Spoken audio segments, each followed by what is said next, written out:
ওঠো সাজিদ, আজ তোমার রোজা রাখতে হবে না?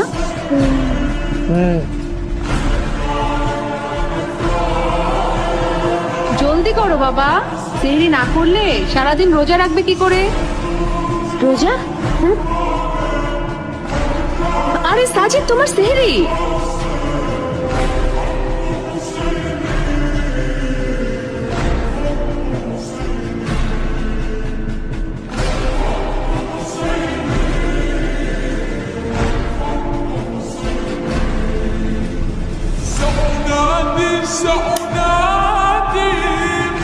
ভুলে গেছো?